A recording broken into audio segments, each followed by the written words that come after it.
Soyez bénis mes frères et sœurs. Amen. Je veux profiter de ce micro, rendre gloire au Dieu Tout-Puissant, notre Père dans les cieux, qui a permis ce jour merveilleux pour que chacun de nous soit présent pour écouter encore sa parole. Encore une fois, je m'incline devant mon Père pour lui rendre grâce pour la vie de nos parents spirituels. Amen. Papa Daniel Israël en Père et notre maman chérie qui nous donne toujours la joie. Que la vie que Dieu donne sur ses serviteurs soit en abondance sur la vie au nom de Jésus. Amen. Peuple et matriarche, je veux bénir le nom de Dieu pour votre vie. Amen. Soyez dans la joie. Amen. Je suis le frère Doué de Philbert, notre sœur a dit, et je suis chargé de vous parler un peu de Dieu. C'est ça. Alors je veux encore que chacun de nous ferme les yeux, on va prier. Seigneur, je veux bénir ton nom. Merci encore Père pour ce moment que tu permets. Seigneur, me voici, je suis à la chair. Je veux que Père, tu effaces ma personne. Seigneur, je bénis ton nom pour la nourriture que tu as donnée avant-hier. Merci pour celle que tu as donnée hier. Seigneur, nous voulons encore une nourriture. Le pain chaud qui vient du ciel. Amen. Nous le voulons encore aujourd'hui, Seigneur. Amen. Que ma personne, Seigneur, soit effacée. Amen. Seigneur, que toute pensée et distraction soit amenée, Père, en captivité par le feu du Saint-Esprit. Amen.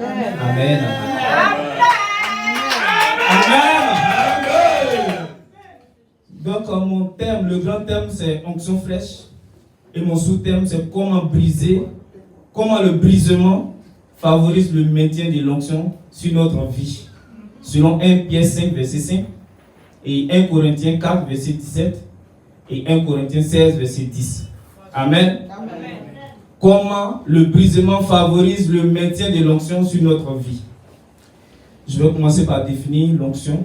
L'onction, je suis allé directement dans les textes bibliques avec tous les enseignements que nous avons reçus et disant que l'onction est un revêtement spirituel et spécifique. Et je le dis bien spécifique parce qu'il y a plusieurs dimensions d'onction et il y a plusieurs qu'on appelle utilités. Voilà. L'onction est une puissance de Dieu qui opère à travers tout chrétien par le biais du Saint-Esprit. L'onction, c'est le manteau. L'onction, c'est la bénédiction. L'onction, c'est une grâce. L'onction, c'est la vie. Amen. Amen. Je vais aussi profiter parce que c'est le brisement que je vais parler de ce brisement en ce jour. Donc, je vais expliquer un peu le brisement. Le brisement vient du verbe briser, qui veut dire fracasser, rompre, mettre en pièces. On pourra aussi encore définir le brisement comme le fait d'être dans un état d'affliction ou d'anéantissement rude.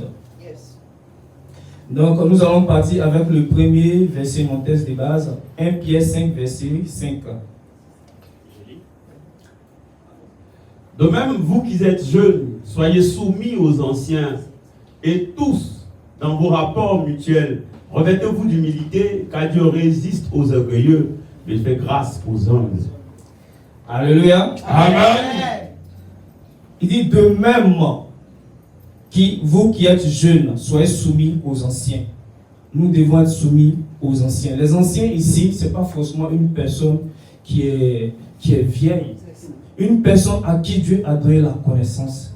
Une personne à qui Dieu a donné l'autorité. Une personne à qui Dieu a donné la sagesse. Amen. Toi qui es enfant tout petit, tu dois te rabaisser. Tu dois les respecter. Tu dois être toujours à côté d'eux, à l'écoute, prompt à écouter. Il dit encore, vos rapports mutuels, revêtez-vous, et tous dans vos rapports mutuels, revêtez-vous de l'humilité. On parle de l'humilité ici. La Bible dit que l'humilité précède la gloire dans Proverbe 15, verset 33. Yes. L'humilité précède la gloire. Si tu veux être béni, tu sois humble. Sois humble. Il n'y a rien dans tout ce qu'on dit, bon, monter sur les grands chevaux. Non, il faut être humble. Quand tu es humble, forcément, la grâce de Dieu va te localiser. Amen. L'humilité, c'est le brisement. L'humilité, c'est le brisement. C'est là où, peut-être, un aîné que toi, quelqu'un qui est plus âgé que toi va te dire, peut-être tu es en train de faire quelque chose qui est bien. Et puis il va venir te dire que c'est pas bien, quitte là. Hein. Et puis toi tu te fâches, tu répliques. C'est l'obéissance, tu dois te rabaisser. D'accord, excusez-moi. C'est comme ça. Tu dois être un bien-aimé. Tu dois manifester encore le respect à leur égard. Dieu touchera sûrement leur cœur. Ceux-mêmes qui ont la connaissance. Parce que tu es toujours prêt à les écouter. Tu es toujours à côté d'eux. Tu es toujours à leur service. Tu as besoin de quelque chose. Comment tu fais pour l'avoir? Tu dois t'approcher d'eux. Tu dois les écouter. Et Dieu va toucher le cœur.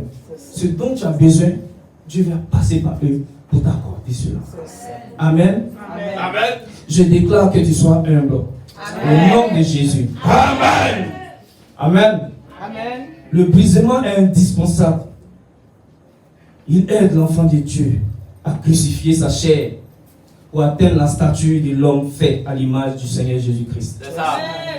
Notre roi, notre Seigneur Jésus-Christ, je ne dirais pas qu'il est brisé, mais je vais dire qu'il est passé, il a accepté le brisement. Il a accepté le brisement. Afin que nous, ses imitateurs, enfants, et appelés fils de Dieu en ce jour, que nous y travaillons, afin de contracter la grâce au lendemain de toute épreuve. Amen. Amen. Amen. Éphésiens 4, verset 13 dit cela. Éphésiens 4, verset 13. Jusqu'à ce que nous soyons tous parvenus à l'unité de la foi et de la connaissance du Fils de Dieu, à l'état d'homme fait à la mesure de la stature parfaite de Christ. Jusqu'à ce que nous soyons tous parvenus à l'unité. On doit toujours pratiquer l'humilité. On doit apprendre qu'est-ce que c'est le brisement avant d'avoir la grâce. Parce que le brisement, c'est le caractère que tu dois avoir pour avoir la grâce de Dieu. Pour avoir la grâce de Dieu. Amen. Amen. Je vais en prendre encore un autre aspect. Briser pour être révélé. Et je vais prendre le verset, Genèse 32, verset 25 à 26. Genèse 32, le verset 25. Voyant qu'il ne pouvait le vaincre, cet homme le frappa à l'emboîture de la hanche, et l'emboîture de la hanche de Jacob se démit pendant qu'il luttait avec lui. Amen. C'était l'histoire de Jacob, notre père, aujourd'hui qui est appelé Israël. Il est béni, c'est l'enfant de la prophétie, il est béni. Il avait tout, mais il n'arrivait pas à palper la bénédiction qu'il avait. Et lui, un soir, il s'est battu avec un homme, un ange. Et l'ange l'a frappé à l'emboîture de la hanche. Et l'ange s'est démis. La hanche s'est démis. Alors, il était obligé de s'accrocher à l'homme. L'homme lui dit, laisse-moi aller. Il dit, je ne te laisserai pas aller. Sans que tu m'aies béni. Au verset 26. Sans que tu m'aies béni. Ça veut dire quoi? Lorsque tu veux avoir la bénédiction dans la main du Seigneur, tu dois faire un crayon au fond de toi. Tu dois accepter l'humiliation. Tu dois accepter la frustration. Ici, Dieu l'a frappé. Et sa hanche s'est démise. Il était obligé de s'accrocher. Quand Dieu te brise, tu es obligé de t'accrocher à lui. Tu es dépendant de lui. Amen. Amen. Tu ne peux pas vouloir la grâce sans que tu ne mettes pas à côté tout ce qui est mauvais en toi. Il faut passer par le brisement. Notre combat avec Dieu, c'est pour qu'il nous brise. C'est pour qu'il nous brise, afin qu'il nous révèle. Avec du quoi? Dans Matthieu 26, verset 26, cela dit quoi? Il prit du pain, il le rompit et il le donna. Tant que Dieu ne te brise pas, il ne peut pas te donner aux gens. Parce que s'il ne te brise pas, quelle sera ton utilité pour l'Église? S'il ne te brise pas, quelle sera ton utilité pour cette nation? Accepte de passer dans les mains du Seigneur pour qu'il te brise. Le brisement, c'est douloureux. Mais il y a quelque chose de bon derrière. N'empêche pas la main de Dieu. Alléluia. Amen. Je déclare que tu passes dans les mains du Seigneur et que tu sois brisé. Et que tu reçois la bénédiction. Amen. Amen. Je vais prendre encore un autre aspect, l'onction du Père spirituel sur un fils brisé. Et de ce pas, je vais prendre 1 Corinthiens 4, verset 17. Amen. 1 Corinthiens 4, le verset 17. Pour cela, je vous ai envoyé Timothée, qui est mon enfant bien-aimé et fidèle dans le Seigneur. Il vous rappellera quelles sont mes voies en Christ, quelle est la manière dont j'enseigne partout dans toutes les églises. Un fils, c'est celui que le Père trouve qu'il est bon, il est déjà prêt. Un fils, c'est un enfant qui a tout appris auprès du Père. Celui qui marche dans les pas du Père. Yes. Un fils, c'est celui-là même qui est prêt toujours à écouter papa. Papa, j'ai un souci, qu'est-ce que je dois faire? Yes. C'est pas un fils qui a, peut-être tu vas te dire que tu es mature, mais spirituellement tu n'es pas encore mature. Tu dois toujours te rabaisser. Tu dois toujours écouter ton père. Papa, voici tel problème. Qu'est-ce que je dois faire? Tu dois toujours écouter les enseignements. Tu dois méditer. Tu dois lire. L'obéissance aussi. Yes. Afin que le Père te trouve digne d'être envoyé. On n'envoie pas quelqu'un qui est bête. On n'envoie pas quelqu'un qui est bête. Excusez-moi du terme. Parce que tu lui donnes, il va aller faire n'importe quoi. Mais quand le Père te donne, il sait que cet enfant il est sage. Je peux l'envoyer, il peut me représenter. C'est pourquoi Paul a dit, c'est son fils spirituel. Il a envoyé Timothée. Il dit accueillez-le. Parce que c'est mon fils dans le Seigneur. Il vous rappellera quelles sont mes voies. Parce que le fils connaît les voies du Père. Il sait comment le Père prêche. Il sait comment le Père opère. Et il va exécuter tout ce que le Père lui a dit de le faire. Amen. Un fils est toujours soumis. Un fils est toujours au service du Père. Un fils est toujours prêt à apprendre auprès de son Père. Un fils est toujours digne de son Père. Un fils doit se rabaisser. Il donne tout son temps pour son Père. Un fils, c'est pas celui-là même. Lorsque peut-être le Père, c'est vrai que chacun a son ministère. Le Père, son ministère, c'est le sacerdoce. Mais toi, peut-être tu es dans le bureau. Aujourd'hui, peut-être tu as une heure creuse ou bien tu ne vas pas au bureau. C'est ton jour de repos.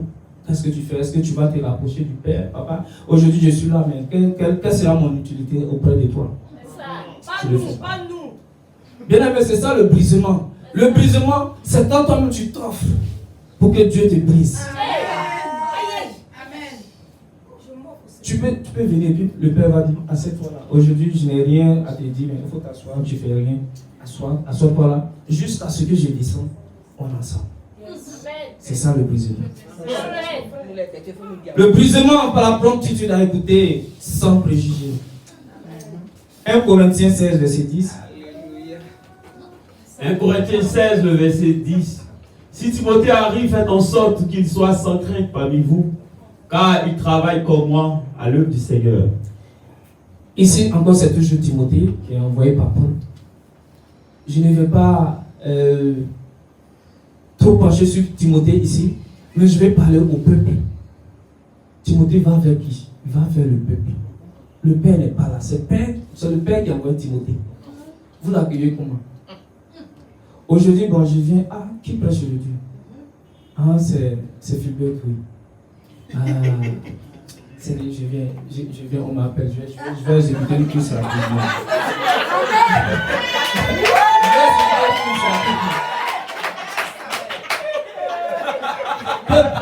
C'est ça le brisement. Parce que Dieu a prêté quelque chose par ce fils qui vient prêcher afin que tu reçoives une grâce particulière, spécifique, pour régler un souci dont tu as besoin actuellement. C'est la parole qu'il vient te donner. Ne regarde pas doué. C'est pas Dieu doué qui parle, mais vois doué par le Père qui l'a envoyé. C'est le Père qui l'a envoyé, donc c'est ton Père qui est en train de parler. Parce que le Père lui a donné des instructions à ton sujet pour te parler. Amen. Il t'a donné des instructions spécifiques. qui doit venir dire. Et tu dois exécuter. Tu dois écouter. Il me reste 10 minutes. Amen. Amen. Le brisement par l'obéissance et le service aussi. Je vais prendre 2 Rois 10, 2 Rois 2, verset 2 à 10. Et je vais expliquer un peu à partir du verset 10. Élie dit, tu demandes une chose difficile, mais si tu me vois pendant que je serai enlevé d'avec toi, cela t'arrivera ici. Sinon, cela ne t'arrivera pas. Ici, c'est l'exemple d'Élie et puis Élisée, son fils spirituel. Parce que le fils est toujours à côté du père. Yes. Élisée, on dit Élisée, il était toujours à côté de son maître. Quand son maître bouge, il ne le lâche pas. Il est toujours à côté de lui. Il avait ses mains. Quand le père dit, je vais manger, envoie-moi une cuillère, il va prendre une cuillère. Envoie-moi une boisson, il s'en prend boisson. Il est au service de son père. Il apprend toujours à côté de son père. C'est un petit, il est soumis. C'est un bon serviteur. Donc un enfant obéissant, un enfant toujours qui fait des bonnes choses, un enfant qui fait la fierté de son père, un enfant toujours à l'école, il a les bonnes notes, un enfant toujours, en tout cas, le père peut compter sur lui. C'est inévitable qu'il demande quelque chose à son père et son père lui refuse. Amen. Élie a regardé, il savait que ce qu'il a demandé, c'est impossible à la main de l'homme, mais c'est possible à la main de Dieu. Ce que tu demandes, c'est difficile. Hein? Mais je sais que quand tu vas me voir, ça va se faire. Pourquoi il dit ça? Parce qu'il sait que Dieu, il exécute les paroles de ses prophètes. Amen. Et lui, il a fait ça en esprit. C'est surnaturel. Il a fait ça pour que Élisée comprenne qu'en disant ça, quand tu vas me regarder, Dieu va le faire. Et la Bible dit qu'Élisée a reçu la double onction. Amen. C'est le service auprès des pères. L'obéissance. Tout ça, c'est le brisement. Tu passes par le brisement afin que tu reçoives l'onction. Et c'est évident. On dit, il a une double onction. Ce n'est pas le cas de Géasi, à côté d'Élisée. Il a bien fait au début et puis il a gâté. Il était à côté, tout juste à côté. Il a gâté. À cause de quoi? Du matériel, de l'argent. À cause d'argent. Le vieil homme. Le vieil homme. Le vieil homme nous doit être brisé vraiment. Amen. À cause de l'argent, il a été frappé par la lèpre. Il n'est pas vie. Amen. Amen. Alors je vais prendre encore un autre verset. 2 Rois 2, verset 13. 2 Rois 2. 2 Rois 2, verset 13. Chapitre 1, verset 13. 2 Rois 1er, le chapitre 13. Le verset 13 plutôt. Le verset 10 qu'ils ont mis. Oui, c'est ça. Vas-y. Achkarzia envoya de nouveau un troisième chef de 50 avec ses 50 hommes. 50 hommes plutôt. Ce troisième chef de 50 monta et à son arrivée, il fléchit les genoux devant Élie et lui dit en suppliant: Homme de Dieu, que ma vie, je te prie, et que la vie de ces 50 hommes, des serviteurs, soit précieuse à tes yeux. Alléluia. Amen. C'est le brisement. C'était un combat entre un homme de Dieu avec les soldats du roi, à Akazia plutôt. Et il a combattu, il a éliminé tous les bataillons qui sont venus. Et la Bible dit que le troisième chef de parti avait ses 50. Mais il faut réfléchir par moment, il faut faire faut stopper et puis tu réfléchis, mais qu'est-ce qui se passe? Comment un seul homme, il a pu anéantir 2 bataillons, voici 3e bataillon. Le chef de l'armée, il est super entraîné et il a des hommes forts à côté de lui. Mais quand il est arrivé, il n'a pas regardé parce qu'il est fort. Et il s'est arrêté, il s'est brisé, il s'est agenouillé. Il dit: Maître, pardon. Parce que Lorsqu'il réfléchit, il dit, mais comment lui seul, il a pu anéantir? Parce qu'on dit 50, un chef plus 50, donc ça fait 51. Donc 102 personnes, et lui seul, il les a évanouis. Donc, toi, tu viens, qu'est-ce que tu dois faire? Tu dois dire merci. Parce que le brisement, ça garantit la vie. C'est la vie qu'elle a. S'il n'avait pas bien fait, il allait mourir. Et puis par ce passage aussi, il veut dire que à cause de ce chef, la vie des 50 a été épargnée. Ça veut dire que lorsque tu te brises, tu es soumis, ta maison aussi est épargnée. Amen. Alléluia. Je vais m'arrêter par là aujourd'hui. Je veux que chacun de nous se lève. Alléluia. Tu vas élever la voix. Tu vas rendre grâce à Dieu pour cette parole. Et tu vas dire qu'aujourd'hui tu prends l'engagement de te briser. Amen. Seigneur Père, voici tes enfants ici qui ont entendu ta parole.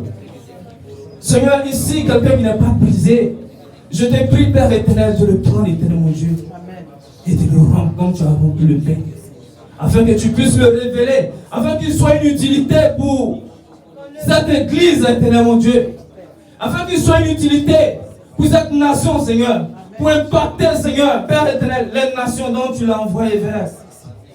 Seigneur, je te prie, Père éternel, de nous utiliser. Et que tout ce qui n'est pas de toi, éternel mon Dieu, le vieil homme en chacun de nous maintenant, tombe maintenant, éternel mon Dieu, afin que Christ, éternel, grandisse en nous. Et que toute la gloire te revienne. Dans le nom puissant de Jésus, j'ai prié. Conférence de Pentecôte 2022. Alors que la création attend avec un ardent désir la révélation des fils de Dieu, La chapelle glorieuse du Saint-Esprit vous convie à la première édition de la manifestation des fils révélés. porteur du feu de l'évangile, de sorte à ce que Dieu soit manifesté en cette saison. Du mardi 16 au vendredi 19 août 2022, à partir de 18h à Marcory, non loin du commissariat du 9e arrondissement, autour du thème Onction fraîche. Acte 2, versets 17 à 18. Je ne peux pas m'empêcher de parler de lui. Au programme, du mardi 16 au jeudi 18 août 2022, 18h, temps d'impact et de parole. Vendredi 19 août 2022, dès 18h, mini-veillée de prière. Orateurs principaux, prophète Daniel Israël en paix, prophétesse Jeanne en paix. Et que ton feu vienne réveiller le désir de faire ton œuvre. Contact 27 21 39 25 48 07 07 49 35 42 07 47 31 00 83. Chapelle glorieuse, champion en Jésus. Vai descer le badigado sate, librushi me de vai de gede suka idega.